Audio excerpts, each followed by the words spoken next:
All right, welcome to the Ward 5 NPA's June meeting. My name is Jason Van Drysch. I'm a member of the steering committee. I ask the other folks on the steering committee to introduce themselves, starting over here. Kathy Foley, St. Paul Street. Primrose Van Woevler, Hayward Street. Jack Tiano, St. Paul Street. Reed, Ledgmere Street. And did I miss anybody? Lena is Really? Lena is out sick, I know that. I think it's everybody. that's it. All right. So we had a little bit of a kerfuffle getting in here today for anybody who is remote. Do we have anybody participating remotely? Yes. Excellent. 8 people. Wow. Great. Awesome. Thank you. Just to let the remote people know, given that it's a city holiday, we had a bit of a miscommunication about getting into the building, so we got started a little late, hence the late start time. But we are here and we are doing our thing, and so glad that everybody's here, including the folks online. As usual, I'm going to do a very abbreviated version of our intro, given that we are starting late. So this is the Ward 5 NPA. It's a welcoming space, a safe space. We invite a diversity of perspectives and respect for the broad range of circumstances that people bring to this meeting. And invite anyone and everyone to participate in the discussion about the issues before us today. Let's start with the public forum.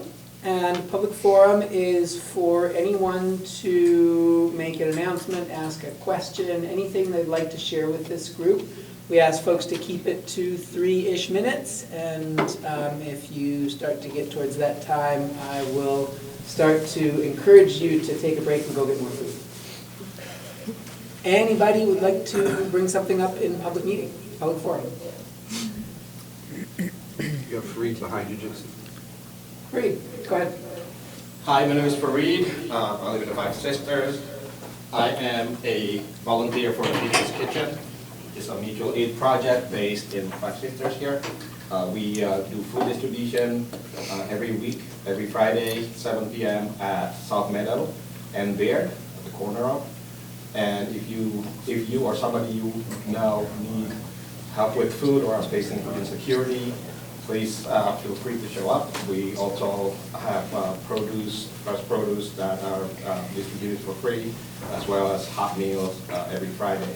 We also serve downtown, mostly the homeless population, 3 nights a week, on Sunday night, Tuesday night, and Friday night, 10:30 p.m. until midnight at City Hall Park. If you want to get involved, please let me know. My name is Fareed again, and my email is fareed@peoples.kitchen. And you can also call me or leave a message at our number, 802-491-3491. We especially need sleeping bags and blankets, as well as warm clothes for our unhoused neighbor. We also have PayPal, Venmo. If you want to donate, it will go a long way towards feeding our community to the account People's Kitchen VT. We will also be serving at the Juneteenth celebration in Burlington, City Hall Park, 5:30 this Saturday. So we invite everybody to come. 5:30 p.m.? 5:30 p.m. There's free food. We'll be serving there until we run out of food.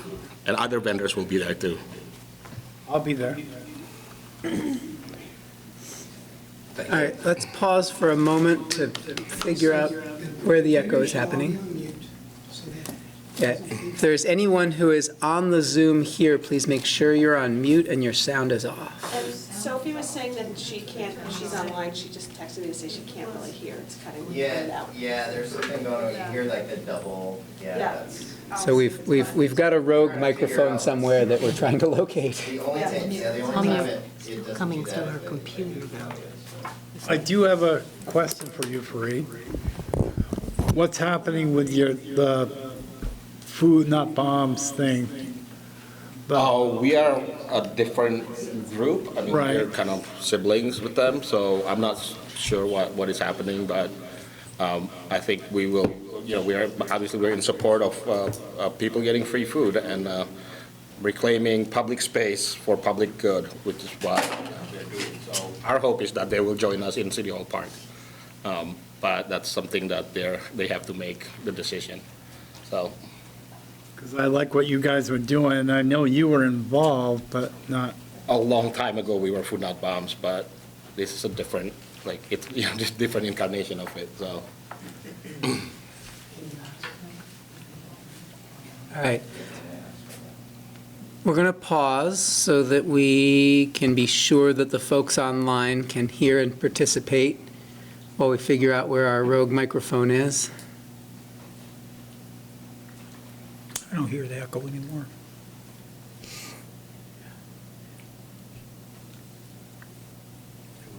Not hearing any echo at this point. Are we good? I think so, yeah. Okay. Sophie, if you can hear me, would you mind indicating in the chat if the sound is good, or just come on the screen? That's also great. The sounds be okay now, Okay, great. but now I'm hearing myself talk. It's like an echo. Oh, boy. Technology, gotta love it. All right, we will turn down the volume on this end. We're thinking it might be that your voice is coming out of the speaker here, getting picked up by our microphone and going in a loop. So we'll work on that. But that will only be an issue, I think, for folks who are speaking remotely. So we're going to continue with anybody here in the room who has anything for the public forum. Milo, go ahead. Thank you. Mila Grant. I am visiting from Central District, where I am the city councilor for wards 2 and 3, and periodically I do drop by to give different updates. I want to reiterate that Juneteenth celebration in Burlington will be happening in downtown Burlington this Saturday from 2 to 10 p.m. There are going to be activities for all ages. There's going to be roller skating. There's going to be like a little adventure park for the younger children. There are going to be haircuts. So if you've ever wanted to watch black hair get cut, it is indeed amazing. There are going to be DJs, performances. So the spaces will be events in Contoy's Auditorium, on Lower Church Street, and in City Hall Park. And if you just Google Burlington Juneteenth 2025, it'll get you to the information. There's also going to be something called Community Connections from 2 to 4, and I will be there with Councilor Singh, and I'm waiting to see if any other city councils will join us. But we'll be basically available for 2 hours to talk, and there'll be a lot of other city government and community organizations there to talk about what they do in the city. We have a fantastic group of volunteers that you may have heard of, the BTV Cleanup Crew, in cooperation with the Peace and Justice Center and a lot of other volunteers, has filled the void with regards to picking up syringe litter throughout the city. They have certain spots that they know are a known issue that they go to, but it's just a reminder to let everybody know, please use See-Click-Fix. So if you see a needle, use See-Click-Fix. It is helpful to include a picture of what you've located, especially if you want to make a problem area known. Having the pictures helps them find it a lot faster. The other advantage of using See-Click-Fix is that we're able to make heat maps out of where these needles are being found, which tells us where use is occurring, and that can be very, very helpful information in terms of working with service agencies and others to... It's okay. Working with service agencies and others that are tracking use in our community and trying to cut down on public use. And the last two things I'll mention are, one, you all know that I have complained as long as can be. I can remember that our police department didn't have a strategic recruitment plan. And now we do. And so Yes. It is, anyone can reach out to me, and I can email you the link, but at our May meeting, which was the last week in May on a Thursday night, I can't remember the date, my apologies, it is attached there. It's a less than 3-page memo, and it outlines using basic ABC 1, 2, 3 of recruitment, which is using social media, digital advertising, using testimonials, creating videos, creating connections within the communities, building relationships with younger people who work at the beach and parks, using a program that the Vermont National Guard has called Prime that we've never used before, but it connects Guard members and their families with employers in the area, and a number of things. And I would just love everyone just to take the time to read it. It is literally what we've been needing for quite some time, and it is a plan to market our police department. That regrettably was something our previous leadership didn't understand or didn't think needed to be done, but Chief Burke is on it. He understands how all of this works, and he has a really great plan. We are rolling over $350,000 in unused recruitment funds. That is astounding to me. That is astounding. We have less officers going in this time last year than we had last year. But we're moving forward now in a really, really good direction. But that was a lot of unused money. So when we were asking for accountability earlier, and we're getting accountability now.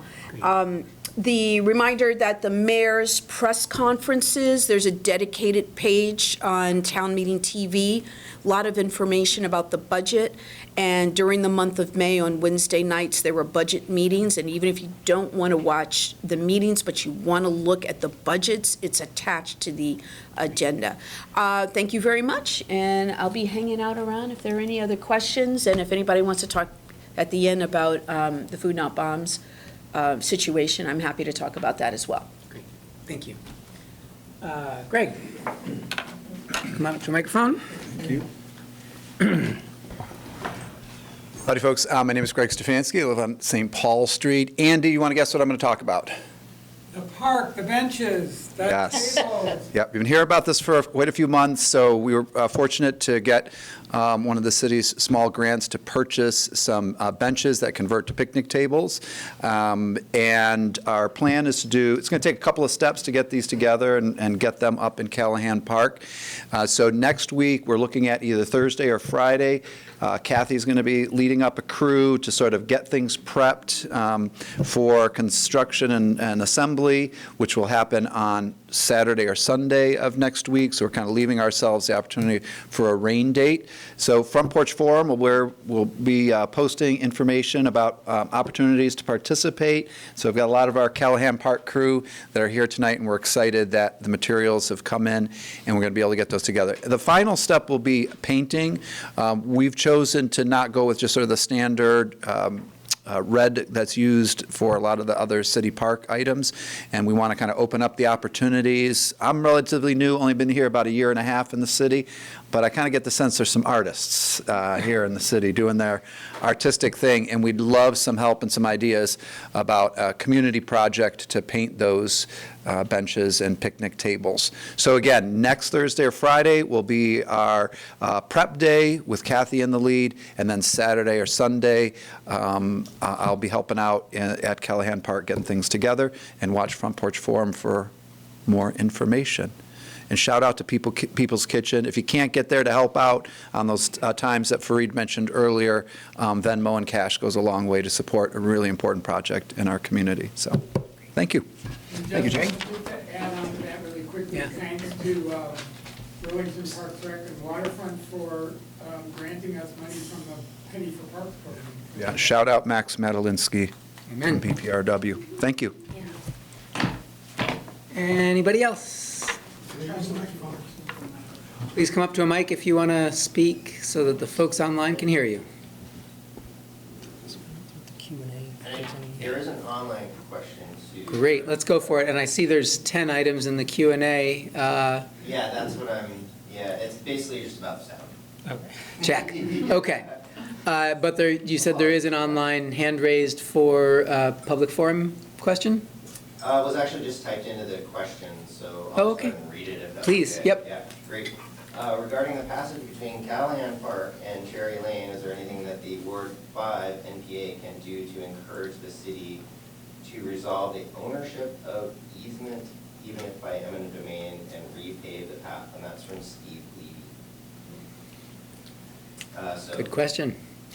I Not one. believe that there's a group of folks in the Birchcliff neighborhood who were at one point actively looking into that. I don't know the status of it. I do know that it's in a weird sort of legal limbo where when the Birchcliff neighborhood was originally developed back in, I think, the 60s, that right-of-way was granted to a homeowners association, and there no longer is a Birchcliff Homeowners Association, so it's basically ownerless. And my understanding is that what needs to happen, there may be a evolved understanding. If anybody knows more, please chime in. The last I heard, what was needed was some pro bono legal services to reconstitute a homeowners association specifically for the purpose of retaking possession of that right-of-way and then presumably deeding it to the city, which is just a modest amount of legal maneuvering. That's all I know about it. Does anyone else know more that can help fill out that picture in response to Steve's question?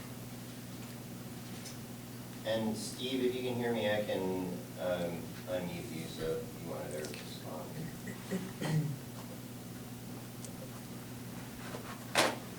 So bottom line, if anybody knows a lawyer who likes to do pro bono work for neighbor walk, bike stuff, that probably would not be a bad thing. But again, Summary, Jason, if you can hear me. Yes, thank you, Steve. Anybody else have anything to add on that issue? All right, others? Anybody else for public forum? Did I see your hand? No. Okay. All right. Going once, going twice? All righty, we're going to close the public forum and move on to the next item in the agenda. The next item, actually, we will postpone. It was a presentation from Parallel Justice on victim services, but because today's a city holiday, they asked to reschedule to the fall. So we will go ahead to the next item on the agenda, which is a presentation and discussion about revisions, a revised version of the city's open space plan, and I will pass it over to Sophie from the Parks Department. Sophie, all yours. Thank you, and so Zoe is here as well. It may be hard to present hearing myself so just bear with me. So share my screen. Hang on 1 second. Maybe if we mute on our end, will that help? It's really high. Yeah, I can, yeah, she can. No, mute us here in the room. Yeah, that's, yeah. Great. Can you see my screen? Yes. Yes. Okay, thank you. Thank you. Yes, and that's much better. So I'm here with Zoe to talk about the open space plan revisions that we're doing. And you need to mute yourself. Thank you. So we're part of a larger intra-city team that's been working on the revision of the open space plan since, well, it feels like over a year ago it started, but took a little bit of time to get some gumption, and now it's full steam ahead. We did some engagement in the fall regarding the open space plan, and now we're back to basically present some of the findings to date for the plan, and also to highlight that there's a survey that's open to the public until the 27th of June regarding some of the findings and proposals for moving us forward. And part of the great thing about working across departments and also with a conservation board is that not only are we bringing in lots of different points of view, but also a lot of great connections throughout the city to organizations that do work that's impacting in a positive way the open space in Burlington, and also just getting a lot of perspectives on next steps, because we're building on previous plans, not starting from scratch, which is a great thing. So what we've done so far, there's been a needs and values assessment completed, reviewing of other city plans. We definitely don't want this plan to sit in isolation from other ones throughout the city. So having everybody from different departments, including the Office of City Planning, Permitting and Zoning, Parks, obviously in the Conservation Board, gives us a view into those plans because we all tend to know our own plans intimately. And then UVM Spatial has done a very detailed tree analysis, tree canopy analysis for us. And as I mentioned, we've had some staff and as well as stakeholder meetings, as well as various public engagements. The first wave of community engagement took place in different places, not just one public meeting or open house, but we piggybacked on the New North End's planning efforts, as well as showing up at the sea caves when the ice was frozen over while people were enjoying themselves. Winter's Farmers Market, at Winterlude, at Wintervale, and at a library book sale. So we've been kind of all over the city in different avenues where people are going already versus having one dedicated meeting in the hope that people will come out to it, because it tends to not garner a variety of folks. So part of the urban tree canopy analysis that I mentioned that UVM Spatial took on, the results are that we have about 40% of the city is covered by tree canopy, which is about average or above average of the nation, essentially for the city of our size. Since 2014, when the last analysis was done, we've had a relative 4% canopy loss. So relative meaning we've had some gains and we've had some losses. The biggest losses, as you can imagine, are from larger developments in the city, including Cameron Rise and the Champlain Parkway. And then a lot of the gains have come into our open spaces, our existing parks. You know, when you have a forest block, the trees tend to encourage themselves to grow. And then what I'll just warn you about is a lot of the interplanting that our city arborist has been doing with the anticipation of emerald ash borer coming to the city. Those trees are still relatively small and probably didn't count towards this analysis, but the next time we have a flyover and a tree canopy analysis, those will surely show up, as will the losses from emerald ash borer. So this map is just kind of a teaser of the entire analysis that UVM Spatial has undertaken. And the hexagons kind of concentrate the information and give us a kind of a glance of what's been happening. The deep purple the deeper the purple means higher canopy loss. So as I mentioned, Champlain Parkway down here, you can see that basically a line down, that's that loss. And then the greener, which is in our more open spaces or wilder areas, there's a bigger canopy gain. And then everything in between is kind of in between. So out of wave one of engagement, some of the things that emerged were, it's really about people, Burlingtonians valuing a nature-filled city. So it's not just about, having nature in parks or in isolated spaces, but people really value engaging with nature on an everyday basis.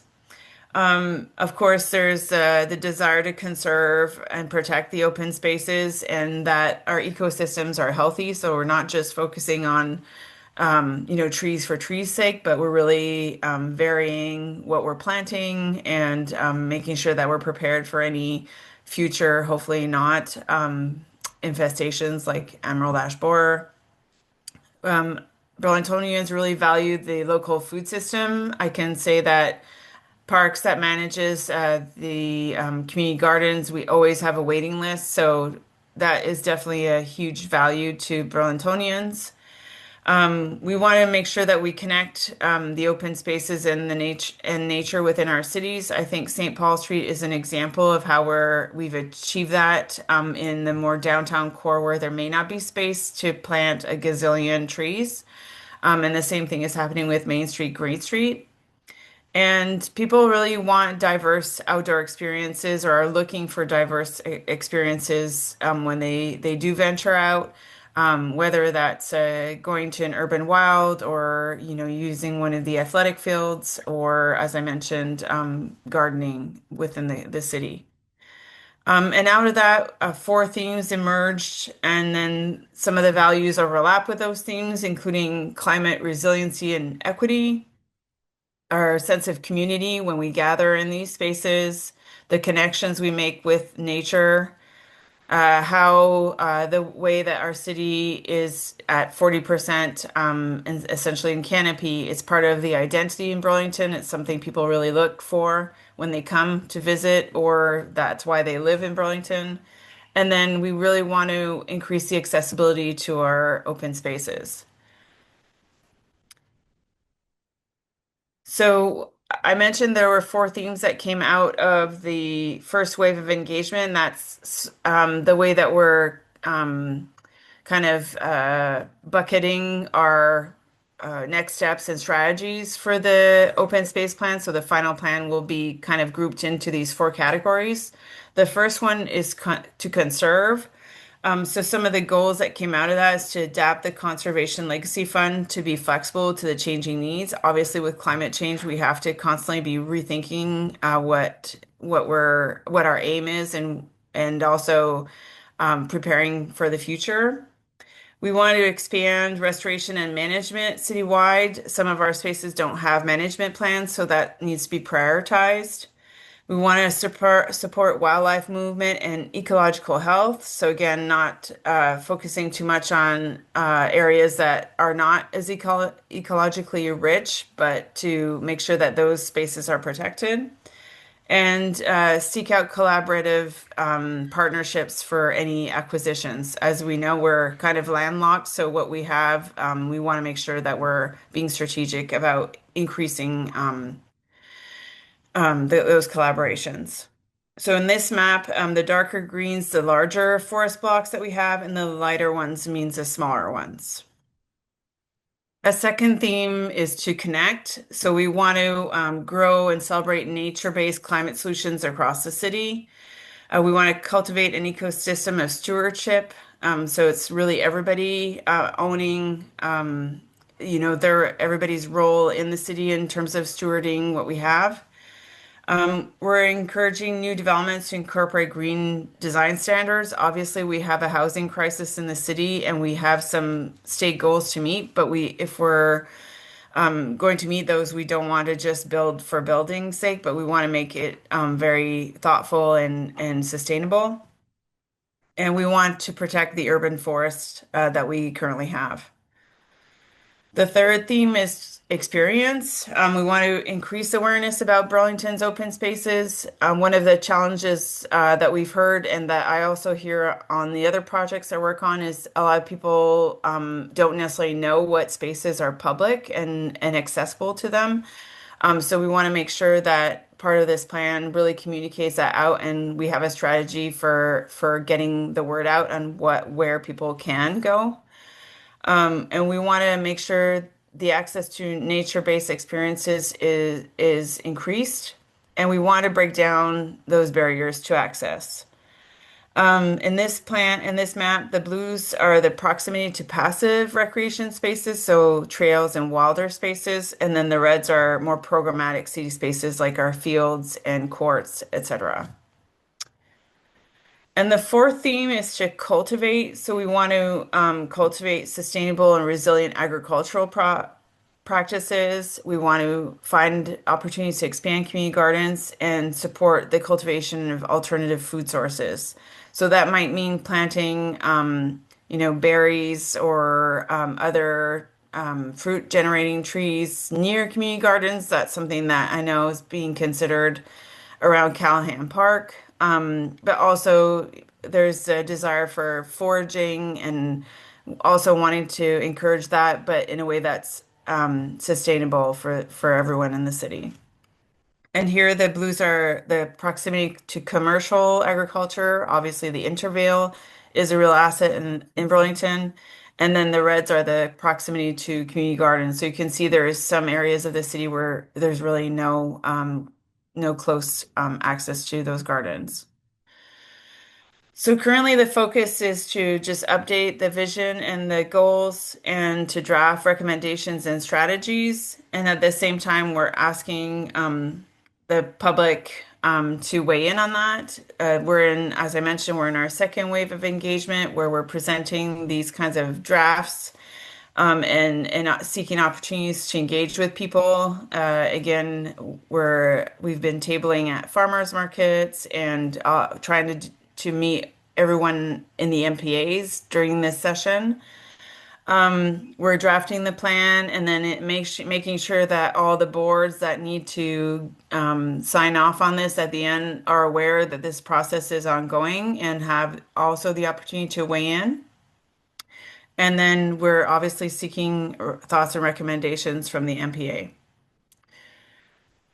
So I would highly recommend if you have a chance to go online and to take our survey. There's a short option and then there's a longer option. The second option, which is longer, you would also be eligible to win a prize.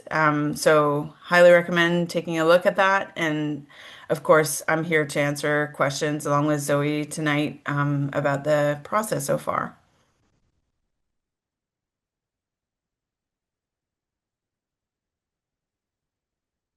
Questions that folks might have about where we are in the process or anything that you've seen presented this evening. So the survey, is that Plan BTV?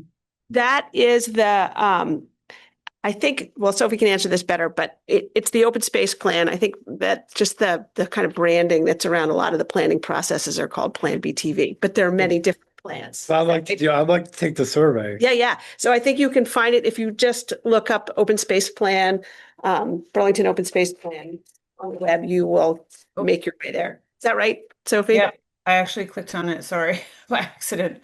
Yes, it's all under city planning. So the Office of City Planning hosts the open space plan because it's a citywide plan. So you can find it if you Google Burlington's open space plan. It'll pop up very easily. Maybe this is a part of the plan that folks might find interesting, but I thought Sophie was presenting about some of the urban forest canopy study that was done by Spatial Analysis Lab. And we have had a loss of tree cover and it is development, but it's not just development. There are things that, like we have some canopy that's really aging out. And so it's really good for us. It's always easy to just say, oh, it's development that's the cause of a lot of the loss. But I think about half of that loss is from development, but the other half is just we hit a max age of certain trees.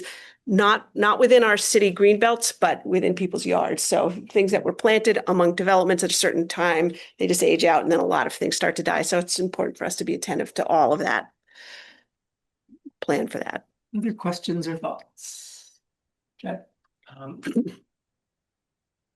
I had a comment, I guess, around the integration with other city plans. So one plan that I don't think is underway yet, but is coming up soon is the city's transportation plan. I know that's kind of like a decade-long thing. I think the last one was in 2011, so closer to 15 years.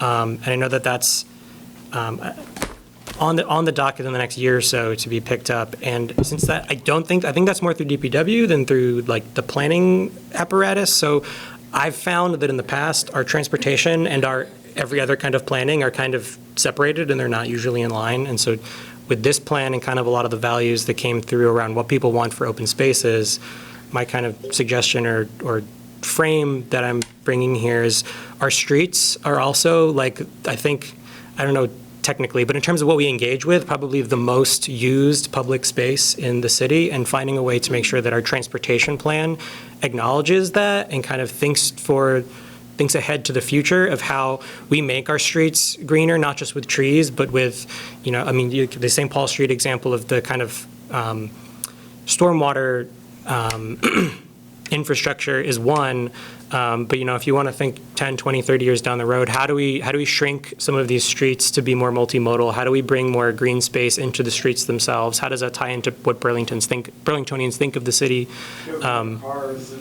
Yeah, I think St. Paul Street, when it came up to me, was because I lived there, but not on the nice new part. And I was like, St. Paul Street is a horrible example. And I was like, oh no, okay, no, the new part is nice, but the part that I live on is 50 feet wide, and it's just a drag strip of asphalt. It's when we think about the transportation plan, I think that there's a huge benefit for people to see this plan come through in that, and I hope that there's collaboration as that plan gets picked up. So I can speak to that. So not only will the transportation plan start, but we're also going to be revising the citywide parks plan, so parks comprehensive plan, and the citywide plan. And all departments, Office of City Planning, Parks Planning, and DPW Transportation, we're all working together on that. So it will be one plan, but with the different kind of sections.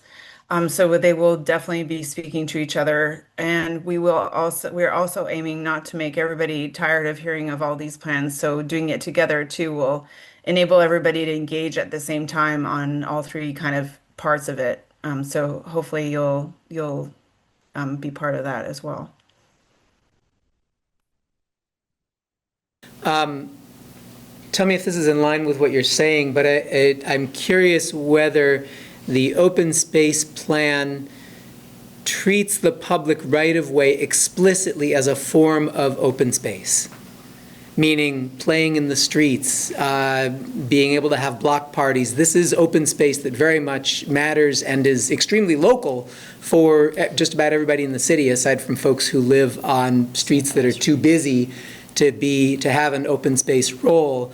But I think it would be quite powerful if the open space plan explicitly said all streets except arterials and truck routes and so on and so forth are to be considered both as open space and as transportation resources and planned for accordingly.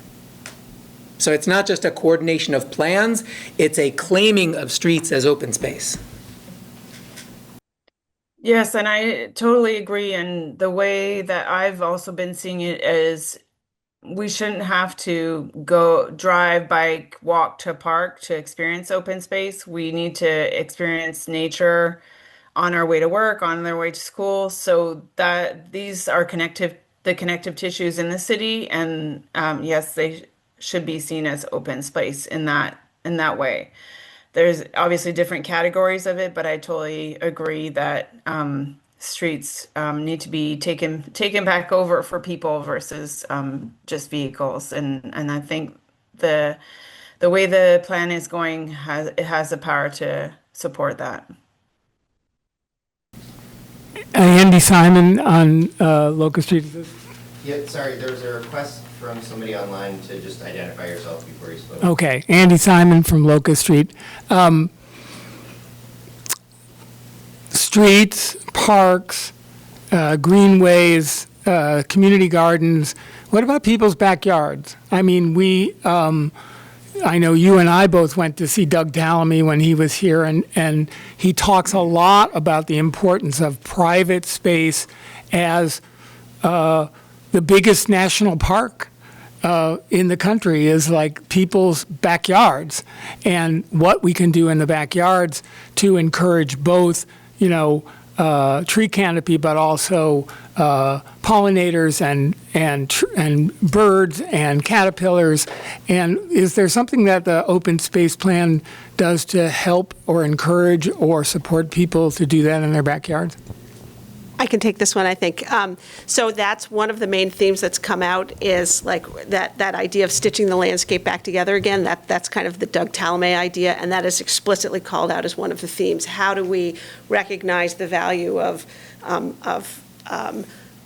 of other kinds of open space to make sure that we support biodiversity within the city, that we have these healthy, self-perpetuating ecosystems within the city that provide all these services that we need: clean air, clean water, stormwater, cooling, and so that is going to be explicitly called out in the plan, and there'll be strategies around some of that too. And that's, so what a plan does is it outlines like, okay, here are the values. So you're giving a value right there, a value I share with you, as you know, and so then the next step is like, the plan lays that out as a value and has some potential actions, and then it's like Conservation Board and other people in the city who then figure out how to make those actions come to pass. So yes, that's in the plan. And it for me, that's the most exciting, doable, new thing that we have going. So we've always known we have these areas that we need to conserve and and continue to support, but the sort of stitching the landscape back together again through yards and unconventional spaces, I think, is really the exciting frontier. Thank you for that. Primrose on Hayward Street. I didn't hear any mention about the golf course, and I know the golf course in the winter is open to the public for sledding. I'm not sure what it's like in the summer, but yeah, it just seems to me that that's like a huge area of open space that's like largely just wasted resources and wasted land that would be much better suited to being like reforested and even opened up for like development. Golf courses seem like a pretty antiquated way to use land, especially in a place like here where we're having a housing crisis.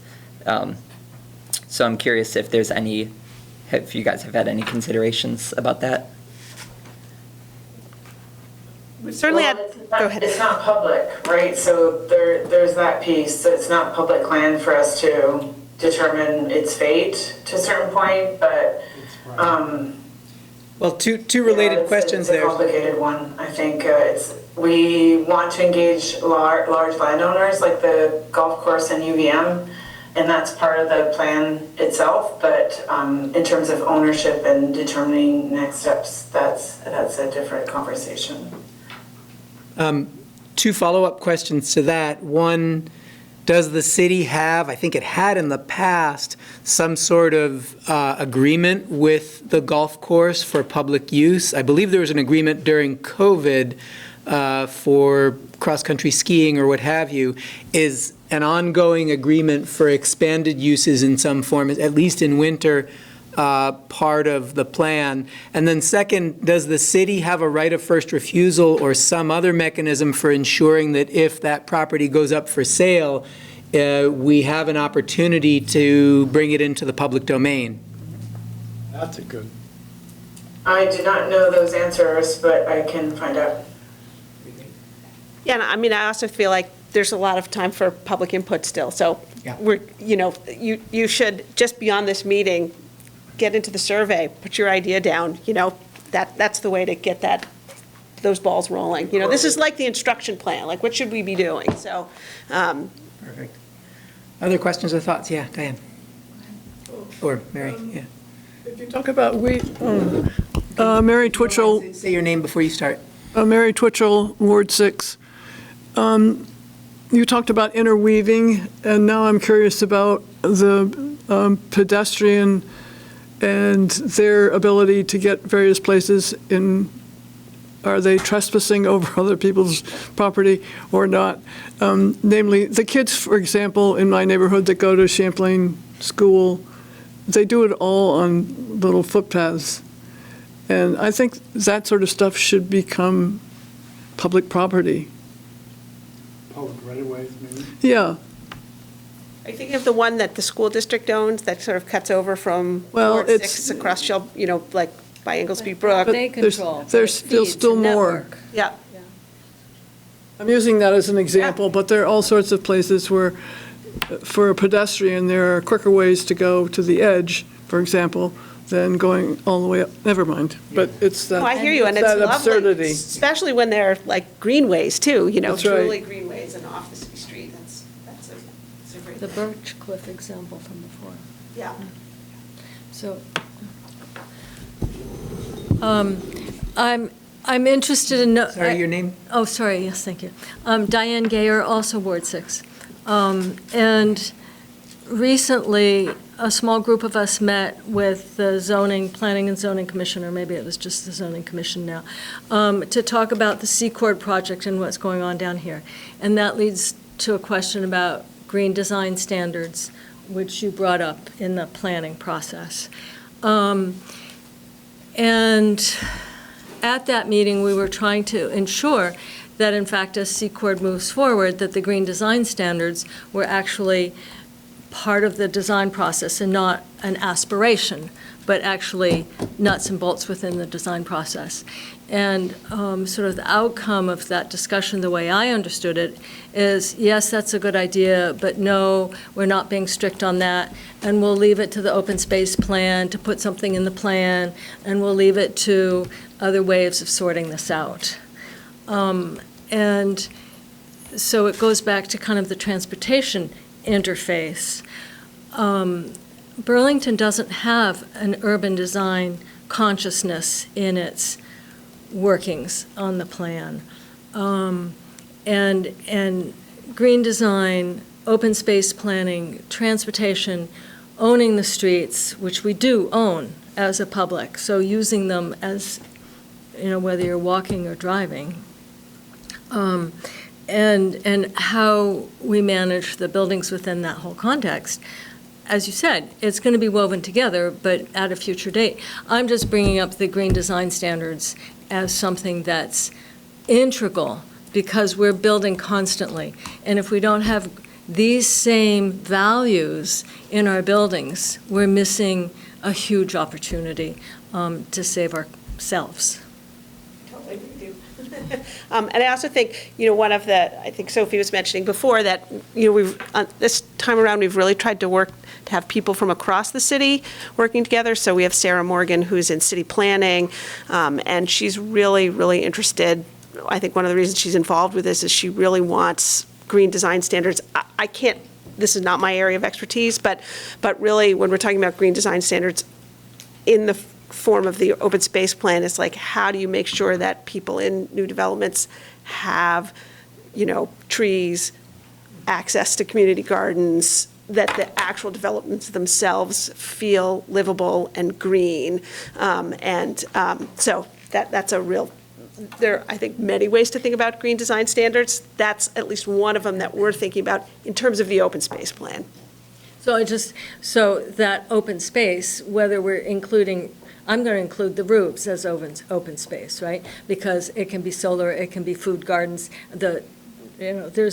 so the open space doesn't stop at the edge of a building. Yes. Yeah, agreed. Good point. All righty. Quickly, and then we should move on to our next topic, and strongly encourage folks to add these thoughts and any others to the survey. Go ahead. Yes. John Shenton, Baird Street. So that was a good segue as to your open plan. We have a street I live at South Meadow. Yeah. In one of our streets, we lost 50% of our tree cover last year. And so. Because they were ashes? Was it ash? They were linden, and it was years of deferred maintenance. And then, with the increased wind and rainstorms that we're having, it was just a real, so I'm coming from the development is like, well, what, who to talk to and what resources might there be to Sophie, is Baird, That's what's next on the agenda. Is that part of the street tree program, or would that be under VJ's? Baird Street or Baird Park? It's actually not Baird Street, it's Raymond Place is the street. Is it a private road or a public road? Well, it's probably considered private, yeah. Because yeah. It's behind the park. Yeah, I was just wondering, because VJ, our city arborist, is amazing. We have a huge database of our street trees. He's the biggest tree fan you'll ever know. He's a great planner, so we really have, so it just makes me wonder if with that magnitude of loss that you're discussing about whether that's actually a private street and not a city-owned street. I don't know enough, and therefore you're not in his street tree program, but you could reach out to him and ask him. Well, Yeah. they're gone, so Yeah. it's really not. And there's nothing replanted? No, well, that's the challenge. All right, well, Development. And then the second question I have is that, what happens and who to talk to? There was a parking lot that was built for the Baird School, and part of that process was they were supposed to have a certain amount of tree cover, and a lot of those trees that they planted never made it. And so the trees aren't there, and then, so what can you do? Yeah, I hear you. That's a huge frustration for me as a Conservation Board member, is seeing plans, when you see development plans, and there's this like beautiful, planting plan, and then where are the teeth afterwards when the planting plan doesn't happen or something happens and the trees don't make it. I don't have an answer for you. I think that's, but what I would say is, if you would note that, if you would do the public input and say, here's a concern of yours, then it sets us up to try to, the way, once you identify problems, then you have to think through, okay, what's the cure to that problem? What do we need to do differently so that we can have that kind of follow-up? And let's keep moving, but to a topic very closely related, which is comprehensive planning for Baird Park. Can I just respond to that last piece too? Oh, absolutely. Just in terms of the open space plan and the tree canopy study, part of the reason or the motivation to embark on revising this plan is because our tree ordinances aren't very recent. To give you an example, and it's not word for word, but essentially we still have in there, do not hitch your horse to a tree. So as you can imagine, that's pretty much the limitation of it. So we really need to take this plan, and the next step is really to make stronger tree ordinances. So hopefully it would start to address what you were just pointing out about development review and the follow-up for that, because right now I don't know. Sorry, I'm not in the permitting inspection division, but I imagine they don't have as much teeth in terms of the follow-up to make someone, go back and plant those trees. But that would be something to visit with permitting and inspections. But rest assured that our tree ordinances our city arborist is very adamant that those need to be updated as part of this plan. And I will switch to my other presentation. Of order. In terms of timing, where our agenda is, since we have a slot at the end of the meeting, and the end of the meeting is fast approaching. So I just want to. End of the meeting is typically 8:30. And we're at 8:08 now. Sophie, can you hear me? Yep. Okay. If we could, in effect, retroactively borrow a little bit of time from the Baird presentation and give it to the open space plan discussion that we just had, and be as brief as you feel is reasonable to see if we can get back on track, that would be awesome. No problem. I did not have 30 minutes of presentation to give you anyhow, so this all works out, except now my computer is freezing. So one moment, please. I just need to reopen my file. I guess it did not like, okay, my computer is frozen, but I just wanted to take the opportunity while I'm here to speak about the open space plan. I just have a short presentation about Baird Park, but I can tell you, Baird Park is our next park that we're taking on to do a comprehensive plan for the park. The reasoning is that we have funding available within our budget to make improvements to the park, notably to the playground. It is due for replacement.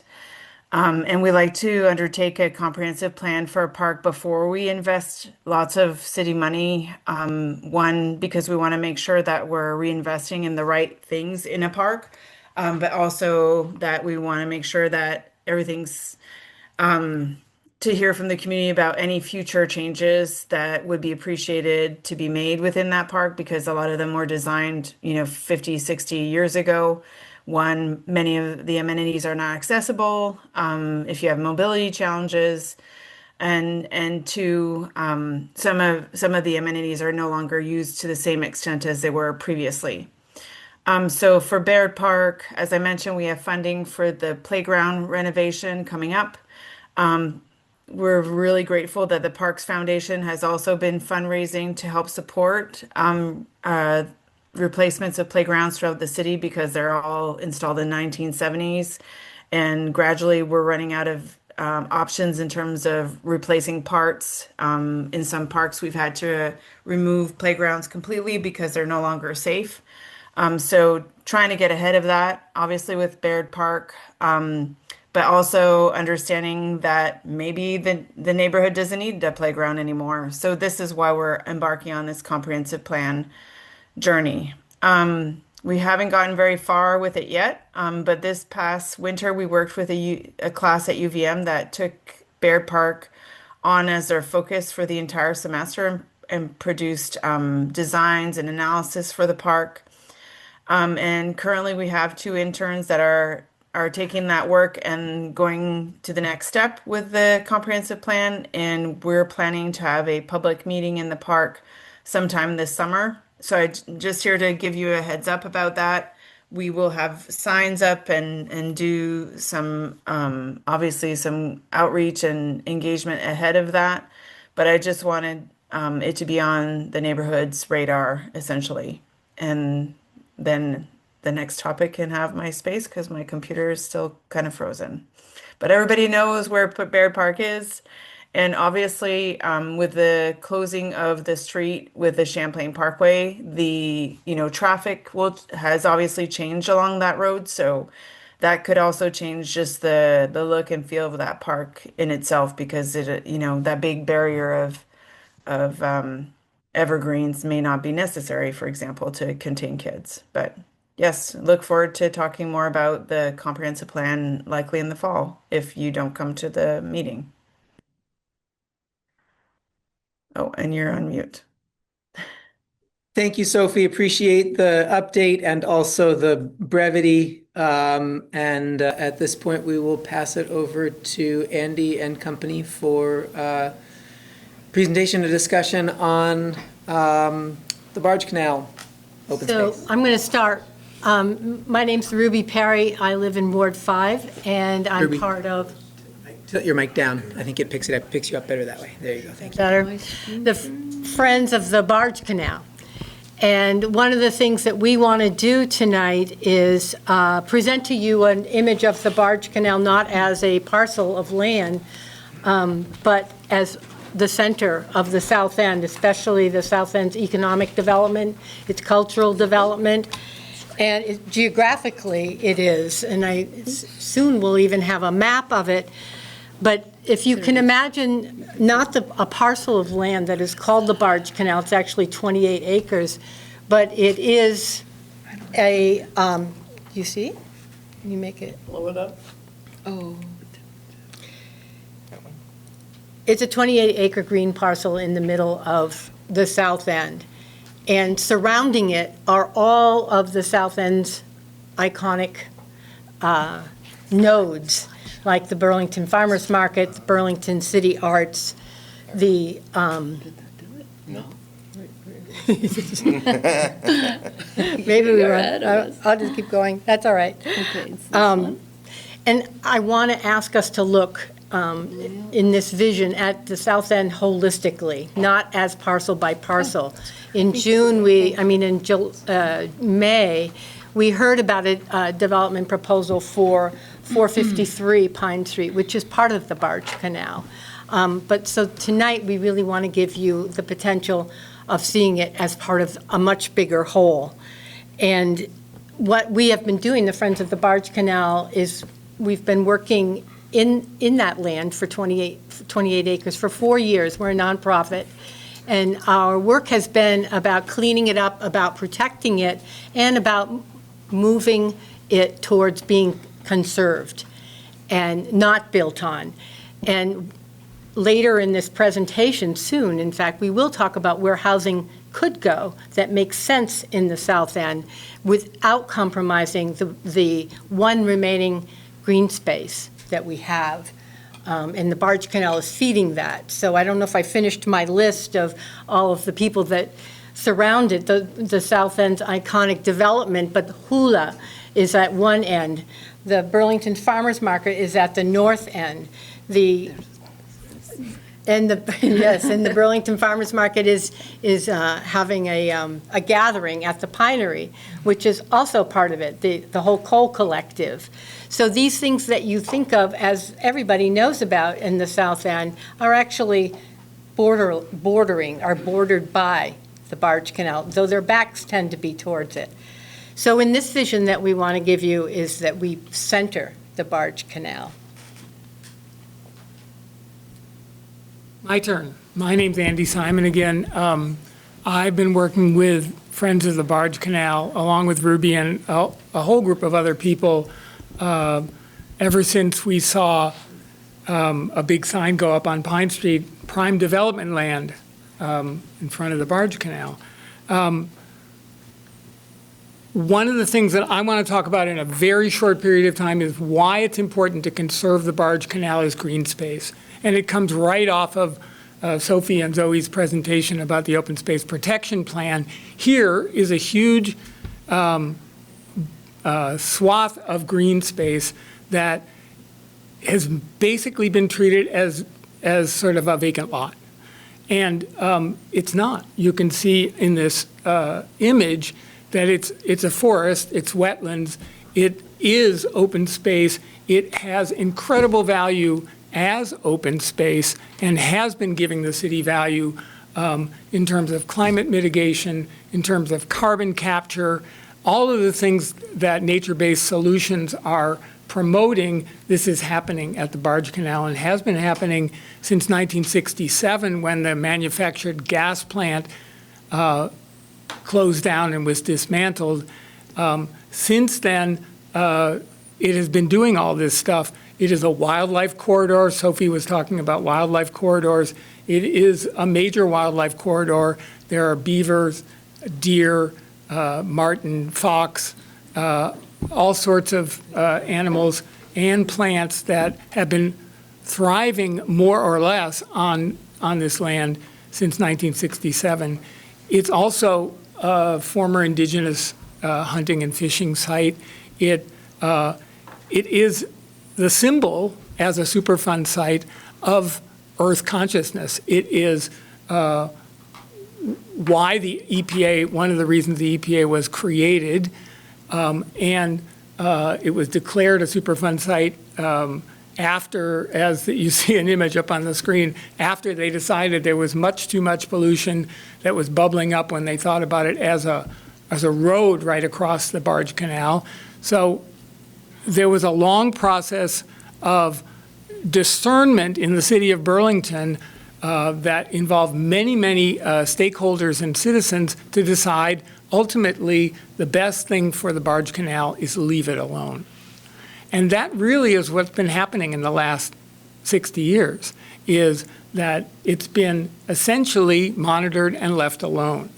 And part of the value of what is happened for the city of Burlington with the Barge Canal is the entire combined sewer overflow system of the south end flows into the Barge Canal.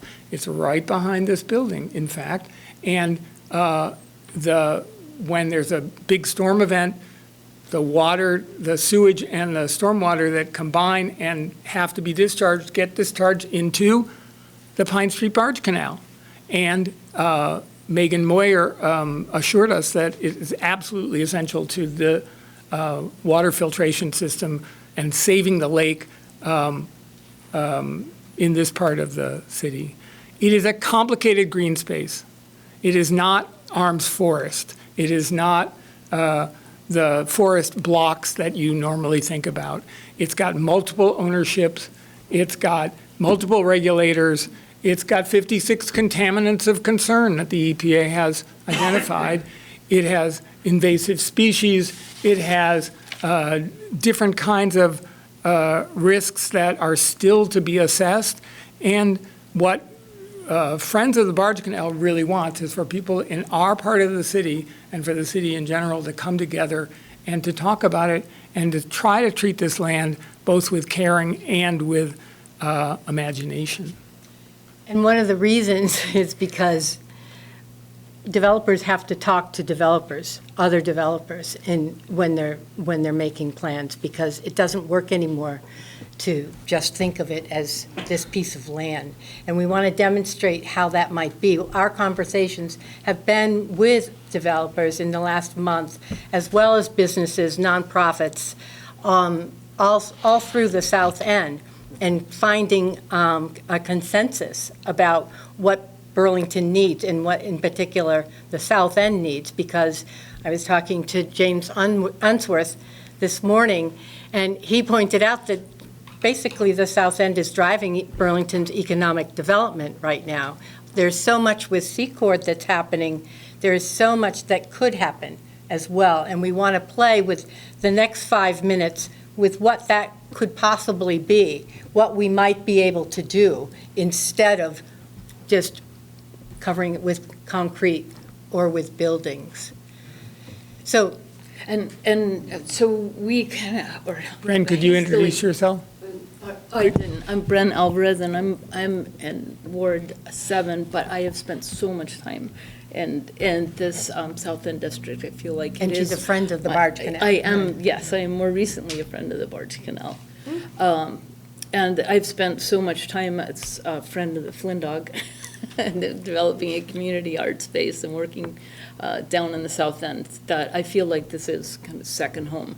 And it feels like there's so much potential for this neighborhood to come together to create, like we're on the cusp of much development happening. And the Secord project is wonderful in that it came together. It brought so many different stakeholders together to create a vision for development. And I think that's something that really wants to happen in this neighborhood.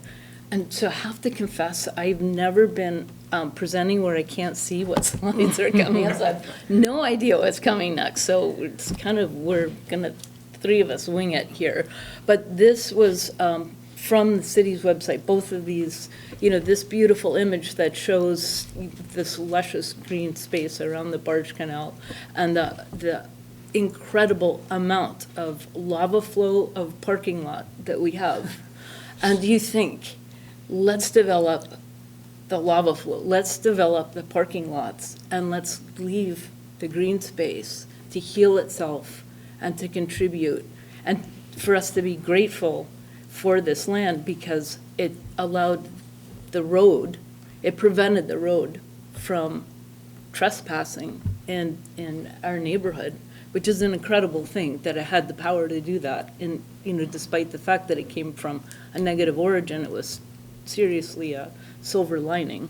So the objectives that we've been working with are low impact, safe access to the Barge Canal, connections to the iconic South End nodes, or I want to think of a different word for it, and education.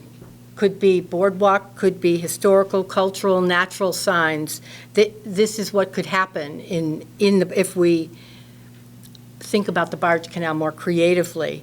We also think that it could play a major role in the economic vitality of the South End. So again, this is an image from, sorry? Oh, keep talking. This is an image from the city website, and it's almost like, it's like a bite, like we are taking a bite out of the Barge Canal, and part of this as a innovation district is wonderful. What can we envision that's innovative that allows the Barge Canal and the adjacent green space, the contiguous green space that's so important? What can happen there? And since I don't know what's the next slide, I don't know. Oh, so I think one of the things that galvanized us, to throw together a kind of a vision presentation was, well, here's one possibility. It's housing, which is wonderful. That's exactly what we need. But really, what the housing is at street level, it's parking and parking and more parking. And we're just talking about, aren't we going to take the existing asphalt and build on that instead of creating more parking. So this sort of flies in the face of the concept of let's move to alternative transportation. This is saying, no, bring more cars in. It's a luxury that we want to maintain and support. So I think we panicked seeing this. So it's not like this site shouldn't be inhabited ever.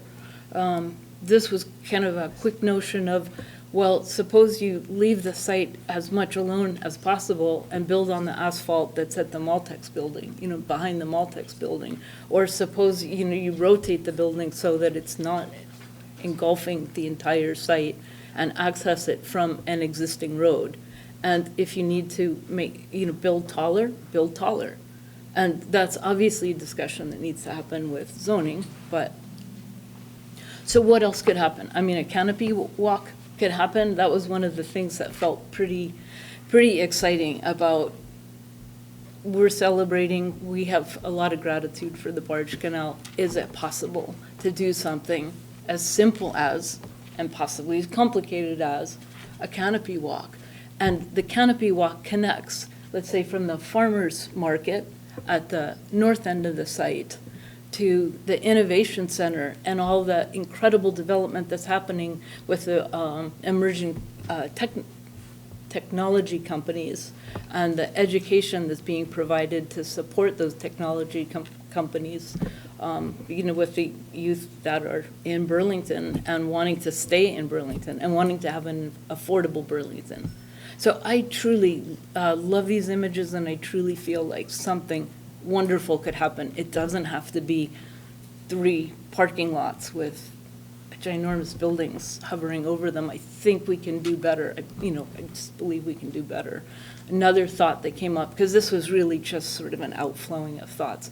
What about a geothermal site that supports development in the neighborhood? I mean, a geothermal site that's located at the 453 property could provide power to the Innovation Center. It could provide power to development maybe that's happening on the east side of the street. In the interest of time, given that we're relatively close to the end of the meeting, do we want to open it up for questions? Right, so but one of the questions we want to pose then is, where does housing make sense economically, environmentally, and culturally? And we do have a few things to say about that. We started talking about put it on the paved areas already, because in a Superfund site, the only way you can build, and this is the limitations that the developers are facing, the only thing that you can do is to remove the soil or pave it over. And so we're talking about building where it's already paved over. Yeah, so this was looking at a concept for, let's build on the east side of the street, not on the west side of the street. So what that involved is the expansion of Jackson Terrace, which I think is a wonderful place to live, and then maybe over time the first floor becomes more kind of street friendly. Maybe it's doesn't feel as great to have your apartment on the first floor. So over time, maybe that transitions to commercial space or maker space. Yeah, a home office kind of space, simple. And over time, this is, can you see that? Yeah, I get, so this is looking at bookending buildings at either end of dealer.com. So the buildings can have the footprint that accept parking below. So you aren't necessarily losing any parking. You're just not looking at it. What happened next? This is just kind of an enlarged view of what's possible. And then the tracks in front of dealer.com used to have boxcars on it. So is there something that could happen that animates the street with? We can stop. Yeah, why don't we? Yes. Why don't we stop and let there be time for questions? And I hope we can go a little bit beyond 8:30. What I want to get to, just run through the photos. Yeah, you want to? Yeah, I'm just running through the photo. Oh, I just wanted to talk about this, and this is, instead of a parking lot, we're talking about car containers. So that from my point of view, if I never walk into a parking garage ever again, that would be great. So these are like parking, car containers. You leave your car, it goes away, you retrieve it with an app. But the car container is part of the city infrastructure that's already planned, I think, in the development of the south end, where you have transportation nodes. So do you leave in an Uber, you leave on a bike, you leave walking, you leave in a gondola, who knows what you leave in. But other cities do it, we can do it. All right, let's shift gears here to questions and thoughts. Go ahead. Hi, I'm Gail Rosenberg, and I'm one of the team of people working on the Burlington History and Cultural Center. And as we're developing our plans, and this is the end of 18 months of doing our listening tour and getting feedback, our next step will be to analyze it, and then we'll look to see where to have a site for a museum center. And there's opportunities in the South End for some kind of collaboration to talk about the history of the canal and industrialization and the history of the city. So my request would be, we also have a survey. It's under Burlington History and culturecenter.org, and you have a chance to talk about themes and ways to engage people, and we would love to have you fill it out. So I'm very excited. I am from New York originally. The High Line is one of my favorite places to visit. Seeing that and the aerial concept, it's an exciting concept. So thank you. And I just want to add, I'm not sure, Ruby, when you spoke to James Unsworth, if he mentioned that it's either his grandfather or his uncle, Ray, actually swam in the canal. And we have a quote that, well, the quote is, well, we lived up the street here, and Amy Radcliffe interviewed him when the building celebrated its 100th birthday. Wow. And his daughter said, why don't you talk about when you swam there? And he said, well, we lived up the street here, up on Willard Street, up on the top of Howard Street, and there were ponds up there. There were a lot of frogs in the ponds, and the water got warm in the ponds quickly. But we came down for our first dip in the lake in the Barge Canal. So to think about someone swimming there is kind of I horrifying. swam in the Barge Canal. He lived to be My cousins. He lived to his high 80s, I understand. So did we get any ideas going? Do you have questions? Do you have clarifications? I mean, we do have a couple people online too when you're done. Great. Go ahead and then we'll go to the folks online. Yeah, so I'm just wondering, Allie Welch, I live on Shelburne Street. Yeah, so who does own the Barge Canal? You said there was multiple owners. Does the city own any part of it? And I'm just wondering where they're at and trying to help conserve it, because I've moved to Burlington about a year ago, and I was down at the Pinery, and I'm a birder, and I saw amazing birds, and I brought my binoculars and my camera. I'm like, what is this great place? And I Googled it and saw it was a super fun site, and I was floored. And so I think it's a great opportunity even to be like a walking museum, to have boardwalks and just the history, the industrial history with the deforestation and the lumber and then the coal gasification. And I think we shouldn't hide it. We should be, educating it as a cautionary tale. Like, this is, what happened, and look at how it's recovering, and let's just keep it like that and let it recover. So I'm really happy about that. But anyway, my question, so who does own it, and where's the city? You're ready, Andy. Ready. The city owns 11 acres, and the 11 acres are backed up to the canal. In fact, the 11 acres are where the Southern Connector would have gone were they able to build that road across there. But when they, tested it and the coal tar bubbled up, the engineers finally decided, no, we can't put a road on this. So 11 acres are owned by the city. 8+ acres are owned by Rick Davis, who owns the Maltex building, and those are the acres that he's been trying to sell for the last almost 30 years. And other land is owned on the other side of the canal where Diane is pointing. is all wetlands between the railroad and the canal. And that's about 2.5 acres that's owned by Rick Davis, again, and Russ Scully, who owns Hula. And he bought it when he bought Blodgett Oven. And then there's another piece up further north that's owned by the Vermont Railroad. So it's multiple ownership in that way. It is really only the 2 front acres, the 8 acres. 2 front parcels that are for sale. Okay. And all of the other private owners have indicated they want to conserve it and give it to the city. Actually, Okay, out of okay. that order. So.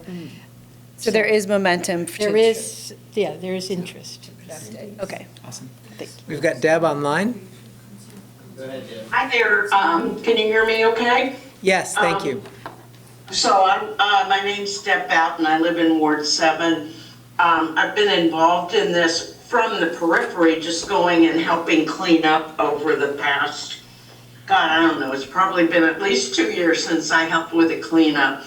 And I just want to voice strong favor of all of these ideas. I think it would be such a missed opportunity not to explore these options, and it's just could be a real treasure, and it could be a tourist attraction, quite honestly. So I just wanted to voice my favor for what the presentations, people making the presentations have said, and I think it would be great.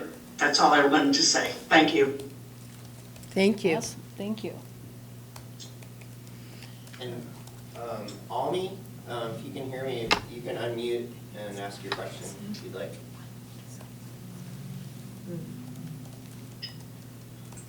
Hi, can you hear me? Yes. Okay, hi. I'm trying to remember what I wrote. Let's see, question and answers.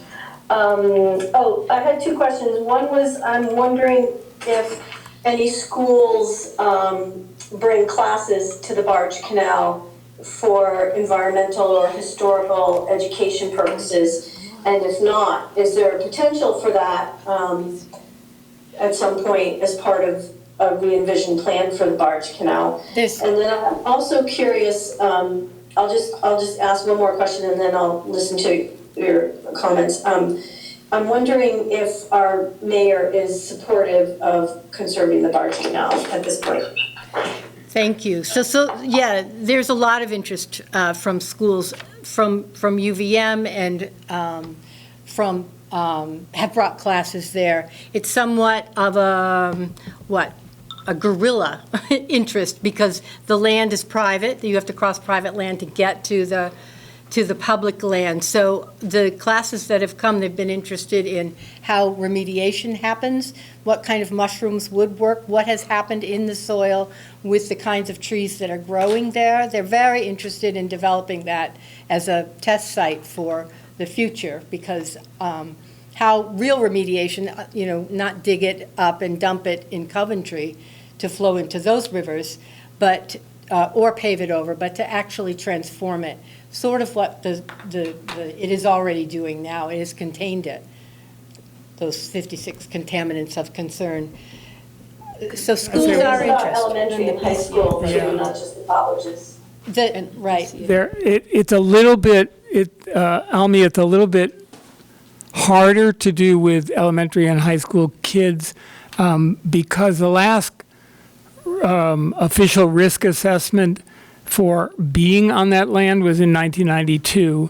So there hasn't been an authority in those last 35 years that have decided that it's actually safe for people to walk on it. So we can get away with having UVM classes and St. Michael's and Champlain College, Rubenstein School and the Gund Institute, but it's a little harder for administrators at schools at this point to say, okay, we're going to bring our 3rd graders there and go running around to the Barge Canal. But as an aside, BCA, Burlington City Arts, got a grant for this summer where they're going to do public art, a mural about the Barge Canal, and we're working with them on this. And that will be 16 to 26-year-olds that will be finding out the story of the Barge Canal and creating a mural. Do you want to say anything about Mayor Emma?